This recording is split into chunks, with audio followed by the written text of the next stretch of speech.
Well, what a difference time makes, doesn't it? Hello everyone, now that I'm on episode 5, Ida Baratier. Here are my first impressions on the Netflix event series of One Piece, and given with the infamy of other live action adaptations, including those on this stream in particular, her so far I actually think it's actually quite enjoyable and something I would like to see more of in the near future.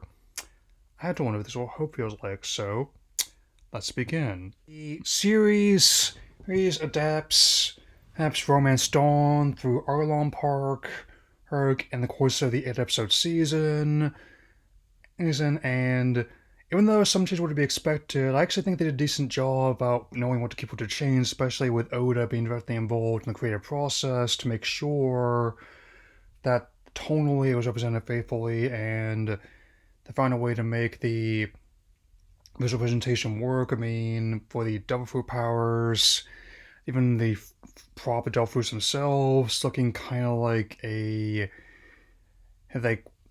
one that Luffy eats has like green filling and purple skin, and and I kind of like how they approach this, and also the idea of the use of the Cape Town locations and the sets they built. It cost $140 million to make, which averages out to like a per episode budget of $18 million. So it's on par with the ballpark of Stranger Things, as well as your typical MCU or Star Wars streaming series. You see a bit of money on screen. Looks really good. On top of the CGI actually being pretty impressive, I also kind of enjoy how they put new spins on characters we're familiar with, and like how with Buggy, rather than being the more comical figure he was typically depicted as, he's pretty crazy, somewhere between, I would say, Nicholson's Joker and Ledger's Joker in terms of how he runs his town like a circus, and yes, he still does get turned into a potato head, even though circumstances are a bit different in this case, where but the key canon events are still in there of this bandit trying to kidnap Luffy, but getting eaten by the sea monster, and Shanks losing an arm saving him. Even things that weren't in the anime but in the manga, like the scar he has under his left eye, just how tough he was, and the stitches that ensue from that.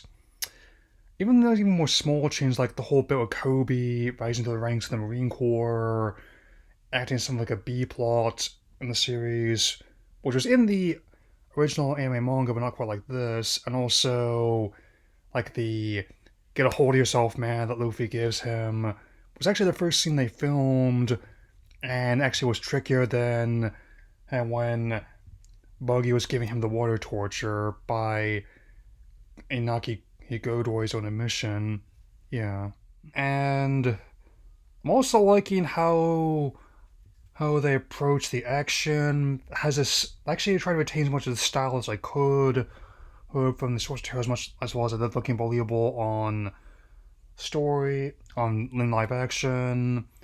The ships, a lot of which were actually redresses of ones from Star Wars' Black Sail series, and also not only having the absurdity of Usopp's flights of fancy, but also the tragic loss of Zoro's childhood rival and friend, and especially even like the actors that got to play the young version of your character as well. Oh, I mean, also met the child actors like any actor are only as good as script you're given to work with. I mean, and definitely helps that a lot of people who worked on the Daredevil series have experience in translating this kind of material to the screen. And I don't even mind how they handle transponder snail puppets either. It kind of reminds me of a lot of 80s Henson work, like with the Dark Crystal Labyrinth, and like say like the Rain Core Turn the Jedi, to name a few.